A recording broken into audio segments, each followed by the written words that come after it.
like complete utter trash. So Zarina, what's interesting is some viewers may accuse you of being a closet Muslim. So just for the clarity of the viewers, are you a Muslim? What faith are you a part of? Because they might say because Tate is a Muslim, you're a Muslim, therefore you're defending him. I'm not religious and do not wish to comment on religion in this video.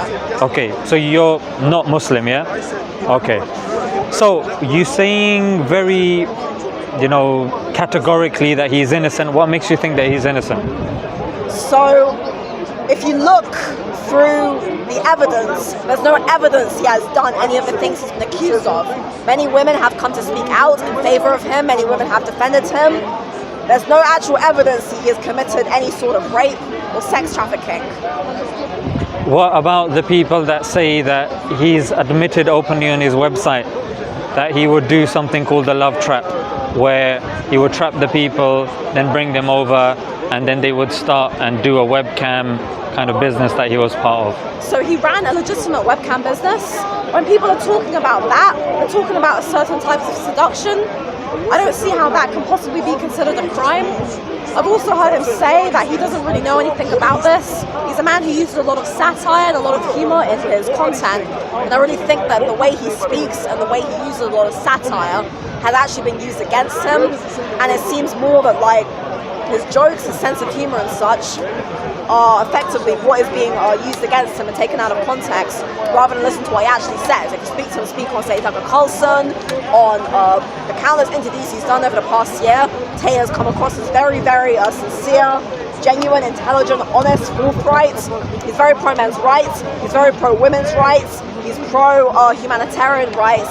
I've not really heard him say anything actually negative. I think it's very, very dangerous to twist people's words, distort them, and make them seem like they're bad people when they're not. Do you think he's a good role model for people? I do. I think he's a man who's extremely driven, extremely hardworking. He was a 4-time kickboxing champion. He's currently going to efforts to create things to help and inspire young men who wish to better themselves and increase their financial prowess against the system. And I think this is something which should be commended. I think that Mr. Tate really, really deserves a lot of credit for what he's done, and I'm really, really quite sad about what's been done to him. Do you think him accepting Islam has anything to do with him being imprisoned or him being demonized further? I think everyone has a right to follow their own spiritual path, and if Mr. Tate believes that Islam is a path which he wishes to follow, then that is his choice. That's not something I really wish to comment too much on. But from your kind of view and your opinion, do you think that could have maybe contributed to the powers that be to further focus on him? Because with certain people in the past, when they've adopted certain religious theologies, they have become a bigger mark. Would you say that's the case, or would you say there's no real connection? I wouldn't say there's really a connection with that. Okay. Would you say that with regards to his influence, a lot of people have been accepting Islam as a result as well? I'm not really sure on that. I think as well, for him, regardless, he's a man who lives by very good principles, discipline, motivation, hard work. I've seen him say this in many videos. He teaches, masculine excellence. He refers to it as, empowering men and boys to be the best versions of themselves. And I really do think that, Tate is a very good role model for young men and for women as well who wish to empower themselves too. Okay, how do you think he can benefit women? Or is benefiting women? What he talks about is how men should be the best versions of themselves, because when a man is in his natural role as being a protector, as being a provider, he's able to provide women with a better future. And as an anti-feminist woman, as a woman who's been speaking here for months about the problems of feminism, how feminism is really harming women, how it's really making women very angry, very bitter, very anti-men, I think that his message is a very good one as well. And I think that we have many things in common regarding our stances on being against feminism, being against the way in which feminism is really sucking a lot of the femininity out of women. And from what I've seen, all he seems to say is how men and women are supposed to work together, women are supposed to be treated well and provided for and cared for. From what I've seen, he says very good things about women. People say he says bad things about women. This all just comes to me as being very satirical and very humorous and very much taken out of context. So when it comes to Andrew Tate and his kind of morality, at the moment we respect Andrew Tate, the people that respect Andrew Tate take him as a role model. He has taken on board a theology because he's a top G. He's got cars, he's got money, he's got women, he's got all of these things. Why do you think that he would still adopt and try to adopt something else? According to your understanding, why do you think he would find that necessary at the stage of life that he's currently in? Probably just to have a bit of, I guess, spiritual, that spiritual side, because life can be very empty, you know, if you're just focusing on money and cars and that. And I guess having that kind of spiritual underpinning can be very helpful too. What if somebody says, you know what is spirituality? It's not something that you can quantify. It's not something you can put underneath a microscope. What do you mean by spirituality? Is it just another abstract term used to convert people? What do you think? Do you think that there's such thing as spirituality? Don't really have a massive opinion on it. I think at the end of the day, people are free to choose their own path. I'm interested in yourself as Zarina. That's, you know, part of this cause. I'm interested in yourself. I think a lot of the viewers would be interested in yourself, your journey, and how you've come to. Because being an anti-feminist is a very interesting position, and I think if you kind of delve a bit deeper into that, I think it'll be interesting. You might be able to kind of get through to quite a few people as to why their current trajectory is not the best trajectory to be on.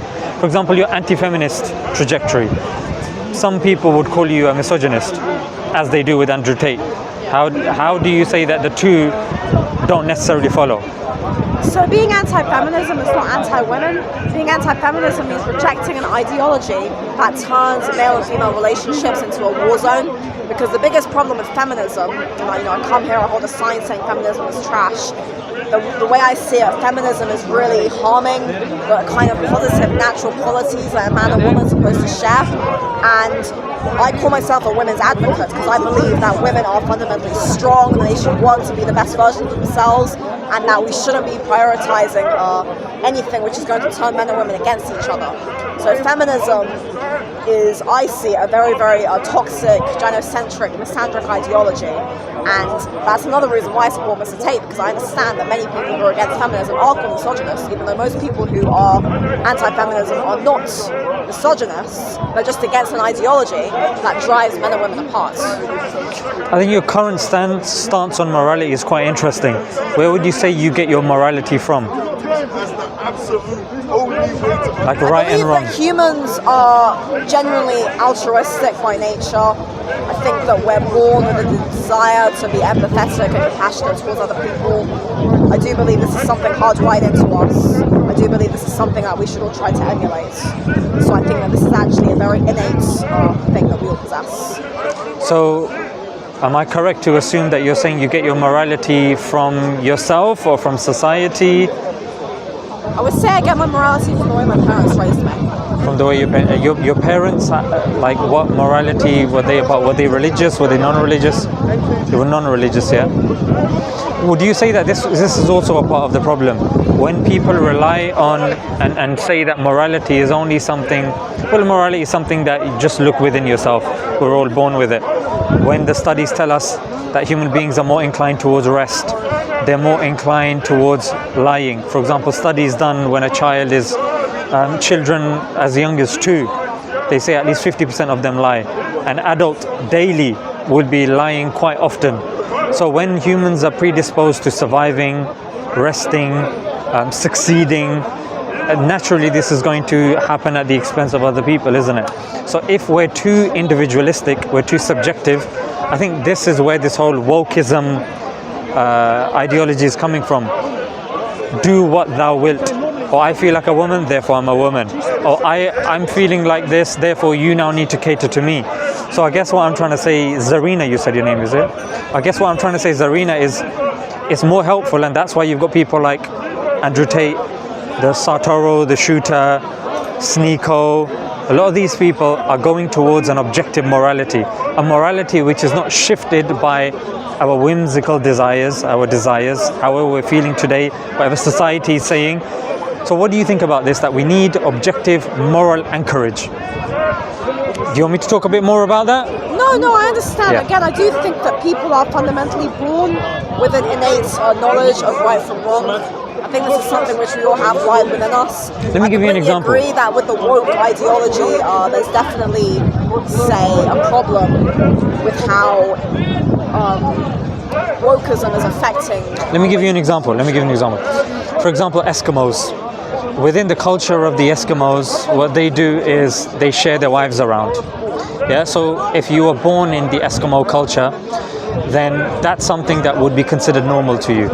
If you were alive, let's just say 40 years ago, it would be normal to you that homosexuality is a disease. If you saw a homosexual, you would advise them to go to a therapist, and they would need some sort of therapy. People even in Texas about 50 years ago, if women walked down the street and they showed this part of their hands, they would be deemed to be promiscuous. Words would be said about them. And even today, we're living in a society at this moment in time where if you fail to say someone's pronouns correctly, you have certain countries like Canada who are trying to criminalize that. So I guess, Zarina, what I'm trying to say is that we're living in a time where even, I'm trying to be careful with my word now, pedos are now being accepted within the spectrum as minor attracted people. So the more morality is love is love. Do you believe love is love, generically, openly, or do you believe, no, there is some nuances to this statement? Because that's what we hear today. So I do believe that, you know, if two people love each other, if they're both consenting adults, that is a perfectly fine thing. You know, I have nothing against personally, you know, two men or two women being together. There's obviously a big problem with, you know, the way people are preying on young children, the way this is obviously something that's been very much swept under the rug. I think a lot of people are concerned about this as well. They're concerned about the effects of, especially when you think of things like, you know, child marriage, marrying a young person when they're very young, when they're not, you know, like a grown man marrying a child. That is a very, very, you know, dangerous thing. And I think this is a big problem, which a lot of people are quite concerned about. So yeah. Love between two people at a certain age, for sure. Okay, then I guess the counter question or the counterpoint to that would be, what do you think about a brother and a sister that are both consenting adults using contraception, having intercourse? Do you think that's okay? Do you think that's beneficial to society? Not really sure I'd like to comment too much on that at present. I guess what I'm trying to say is the statement love is love, which is a statement that's purported by the wokist, the woke leftists, whatever you want to call them. And when a person concedes to leaving morality open, and open to a degree that it relies upon one's subjective desires, anything goes.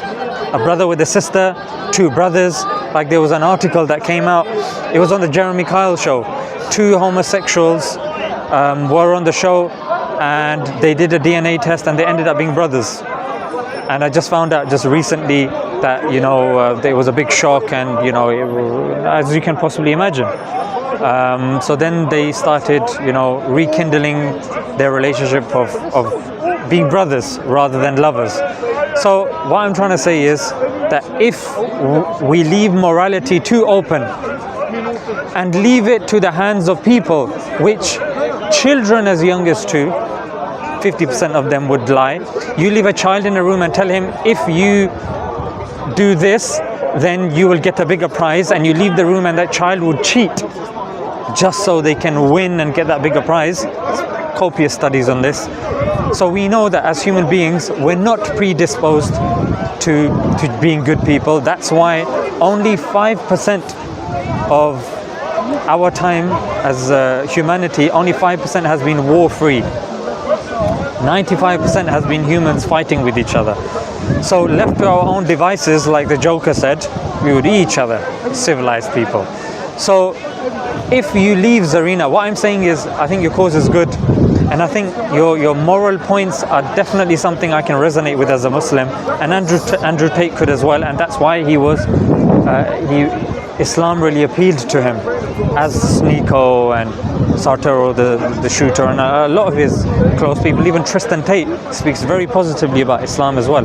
What I'm trying to say is that Islam is very close with your world view. And the thing is, just one aspect, which is leaving morality open. When you do that, I say that that will leave the door open to a lot of vices coming. Pedophilia will become okay. Bestiality will be considered okay. Aborting a child that's above, a reasonable age, and you say, it was a mistake, just lob him out. So life then becomes an absurdity. Little kids, lobbing off their parts just because they feel, do what thou wilt was actually something an occultist of this country, Aleister Crowley, that's what he would say, do what thou wilt. So I guess what I'm trying to say is, and I hope you've understood this, which is, if left to our own devices, yes, your current morality I think is good, but Zarina, yeah? So Zarina, if you continue, more and more things are going to happen in society that's really going to force your hand, and it's going to make it very uncomfortable for you to even utter a few things. Like, I'm sure you have an opinion about the vaccine. I'm sure you have an opinion about Andrew Tate. I'm sure you have an opinion with Russell Brand, which I think is in accordance to what you're saying.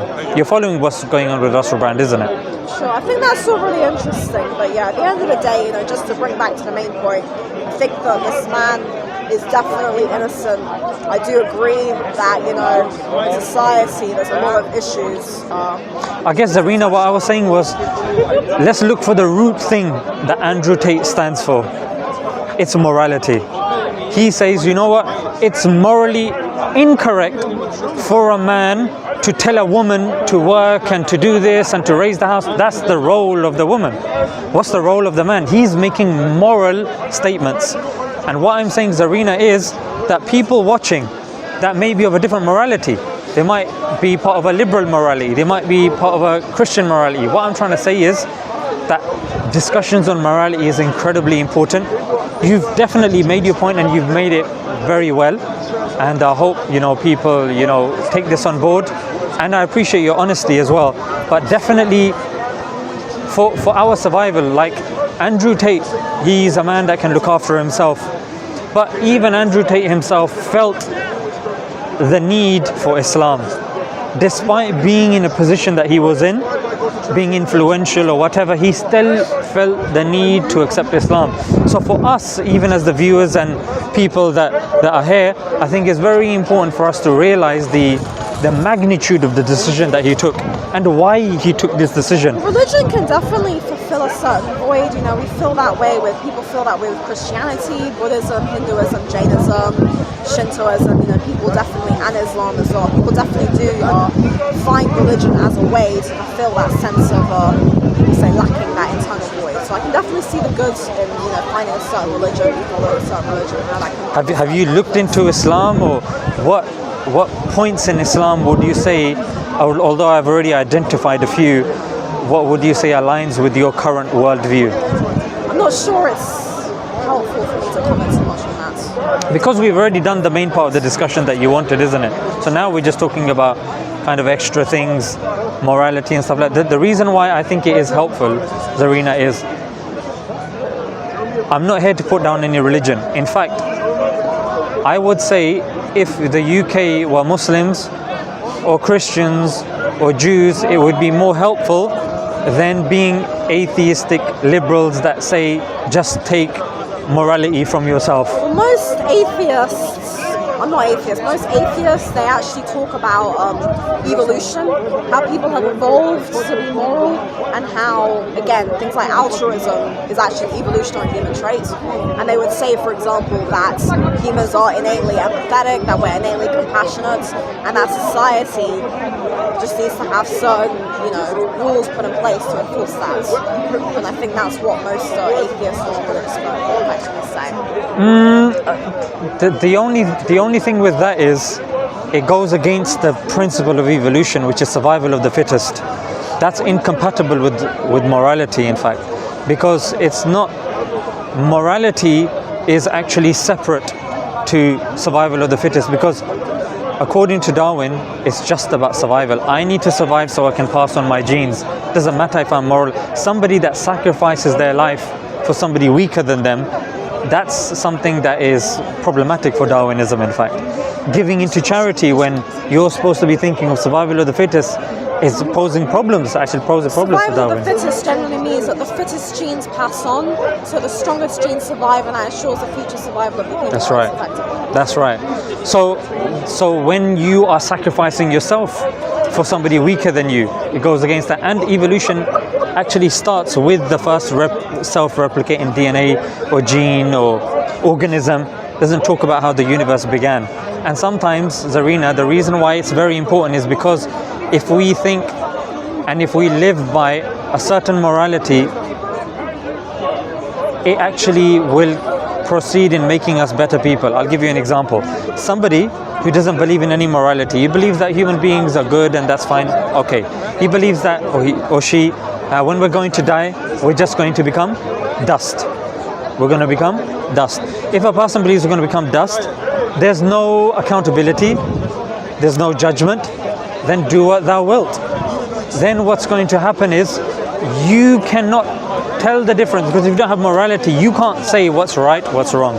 What I mean by this is, if somebody is, because you're saying, look, this is the role in the home. The man needs to be the provider, the woman needs to be the one looking after the home. These are moral points. These align with Christianity, they align with Judaism, they align with Islam. So that's one of the points. They do, of course. Of course. But the thing, when you say humanity or humanism, that's where I would say it depends. Because humanism is open to a person's desires. It's up to you how you view things. There's no necessary morality. It's majority rules. For example, if you're in a society where, let's just say, you're running out of food and you have dead bodies, if scientists say for our survival we can eat dead bodies, that is what would be happening. If people say in order for us to survive we need to, and if your survival depends on torturing a little child, they would say, utilitarianism, survival of the majority whilst punishment of the few, it's okay, no problem. So Zarina, I think this is definitely an important part of the conversation. Morality, where we get our morality from, what is this morality, and how do we make sure that it's consistent, it's objective. Because if somebody says, for example, you may say that, and you may argue, look, a man's job is to earn, a woman's job is to make sure that the house is in a hospitable, and she's raising the kids and she's making the home environment hospitable. Yeah, someone would say, why? Now, how would you argue that without using morality? Well, effectively, I would say that this is a very biologically evolutionary trait that, men have evolved to be providers, women have evolved to be caregivers, and that's not to say, I'm not negating women's desire to have careers or to have jobs or to have independence. Somebody's saying that in a relationship, typically, a man's role is to provide, a woman's role is to be a caregiver. That's just the basic way in which people have evolved, and the way in which the man and the woman have evolved. But then, do you see how the argument, when you take evolution, because evolution as a theory, we don't necessarily understand too much about it. Because it's a growing theory, scientists claim it's the best answer that we have at this moment in time. But again, if evidence comes tomorrow, it can be taken in this direction, it can be taken in that direction. And the more we understand about evolution, we are predisposed to eating, overeating. We're predisposed to lying, to cheating. Do you see? And we're predisposed to believe in a God as well.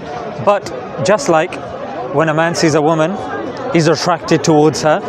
But then Darwinian evolution or evolution says mating, isn't it? You want to mate with her.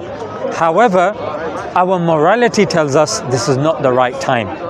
Speak to her, take her, speak to her father, maybe, find out about her, let her speak to you. There's a process.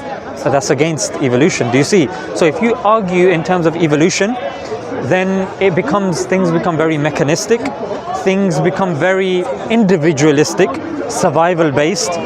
But the way society can truly function is to become sometimes not selfish. What's the opposite of selfish? Selfless. Yeah, being selfless. That's actually anti-evolution. Being selfless.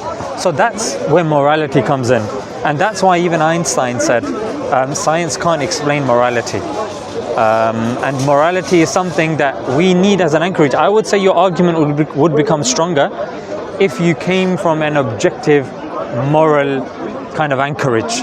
And Islam, I think, would definitely provide that, in the sense that, number one, the roles that women have, the roles that men have, believing in a creator, still, going about one's life, but not worrying about cameras, not worrying if someone's watching, doing stuff solely for the pleasure of God. And stuff like that, even giving you strength in prison. Do you think that can be provided from other religions as well? Religion in general. Yeah. What I'm saying is religion in general, but of course when it comes to Islam, I would argue, and you can retort, and I would be glad to kind of respond. I would argue that Islam, in terms of its consistency, coherency, and the evidence that it provides, it's the most robust. In terms of, say, manuscript evidence, empirical evidence, rationality, philosophy, cosmology, in terms of even the preservation of its text. Christianity doesn't claim that, Judaism doesn't claim that, Vedas don't claim that. They don't claim to have manuscript evidence of their text dating to the time of revelation. So what I say is that out of the answers, or out of the options, Islam is the most relevant, and that's why even in the anti-woke war that we're seeing, Islam is at the forefront. Not Christianity, not Judaism. Why? Because people can interpret it. That's why I pinpointed to objective morality, and objective morality that you can pin down.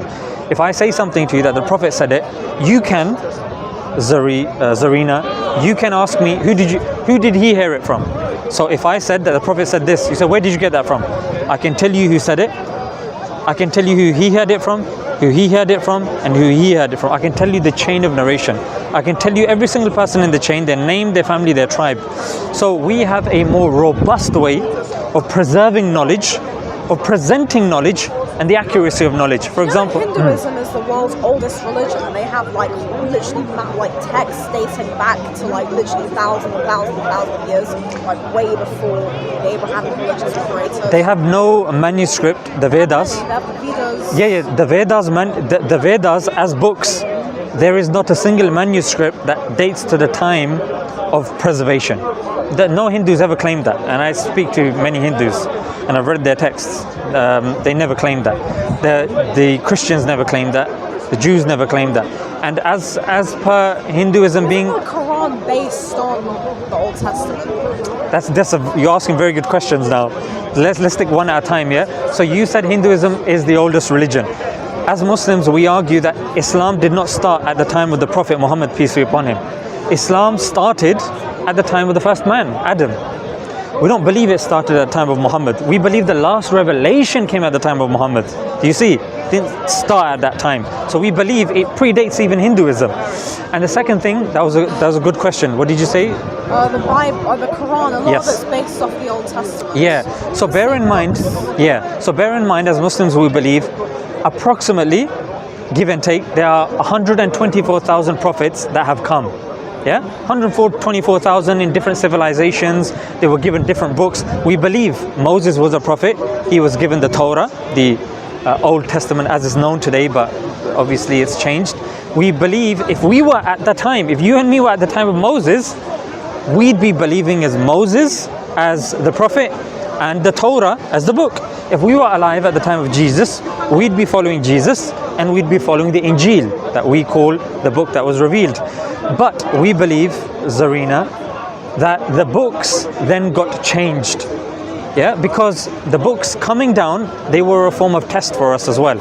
However, the Quran is the last revelation that was to be revealed, and no prophet was to come after. Therefore, God promised to preserve the Quran.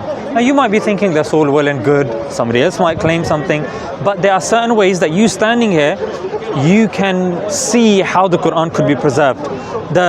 The first way is memorization. The Quran is the only one of the ancient books that's memorized from cover to cover by a significant part of the Muslim population. They're called huffaz, people that memorize the book. And children as young as 6 memorize it from cover to cover. The New Testament, it's not within the culture of Christianity to memorize, and in fact I haven't come across a single Christian that claims to do so. Same with the Old Testament, same with the Vedas. They might claim that there was little pockets that they memorized here and there, but as a whole book, no. Muslims, you can go to a mosque in Ramadan, they will be reciting from memory. So the Quran, from memory. Even the language of the Quran, Zarina, is in Arabic, which is a live language. It's one of the top 5 languages in the world. Old Testament was written in Hebrew. It's not necessarily a live, most spoken language. The New Testament, the author was Jesus, who spoke Aramaic. Aramaic is not a live language.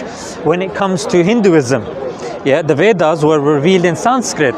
Sanskrit is not a live language. So even in terms of accessibility, even in terms, for example, they'll say Jesus said this. How? Okay, Mark said this. Okay, can you tell me a chain of narration going from Mark to Jesus? No Christian till today has been able to provide a chain of narration from the gospel writers to Jesus. However, with me standing here, I can tell you a saying of the Prophet in the language of Arabic. I can tell you who I learned it. For example, the Prophet, peace be upon him, said, Al-mar'u ma'a man ahab. A person will be with whom he loves. So we get that from Ahmad. He gets that from Muhammad ibn Abu Adi. He gets that from Humayd at-Tawil. He gets that from Anas ibn Malik. He gets that from Muhammad, peace be upon him.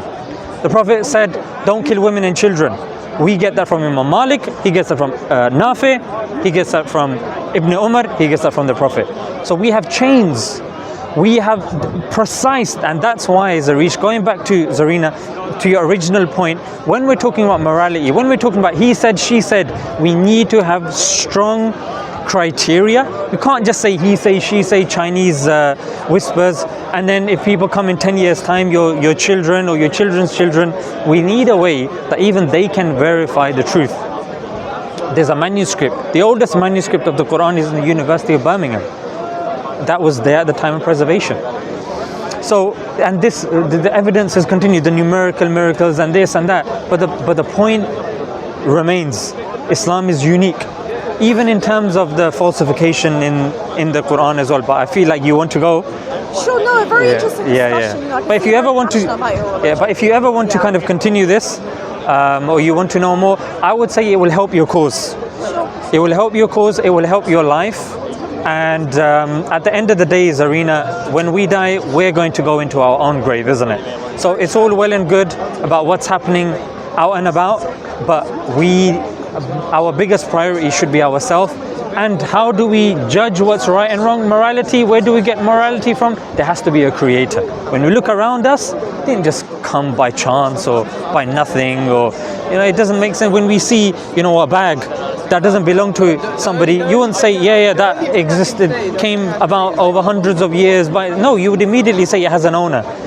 If I see your jacket, which is very nice, I say, who designed it? Which shop did you get it from? And they say, oh, that jacket is very nice.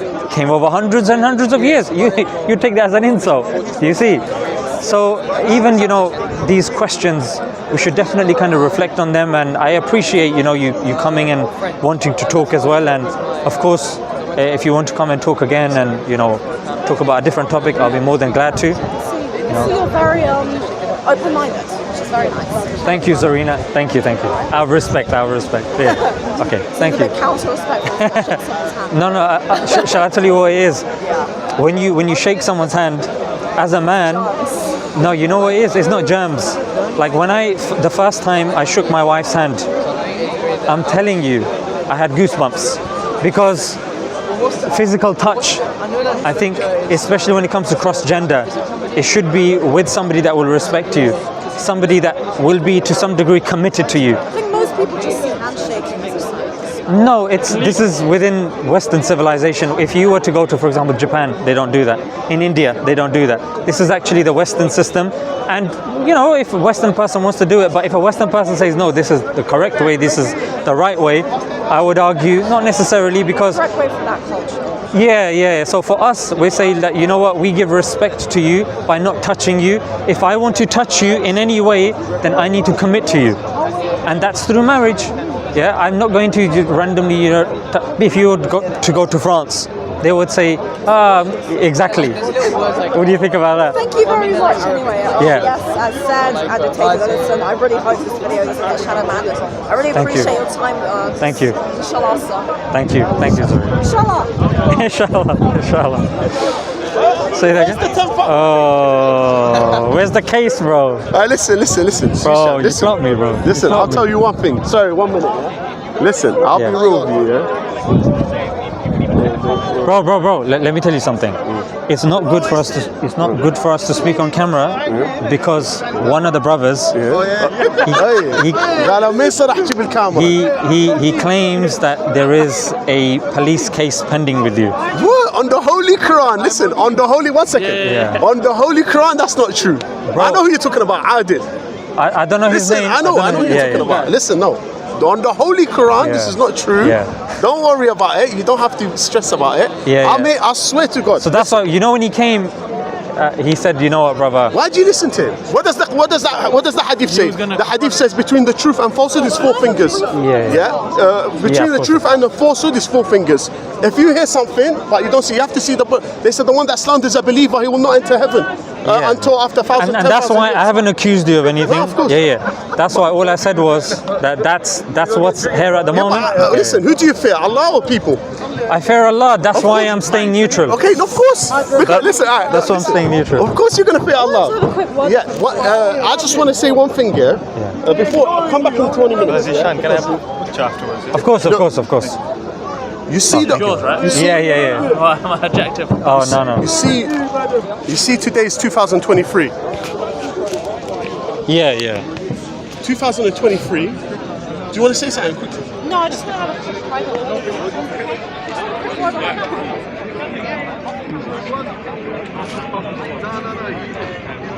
Where's your hijab?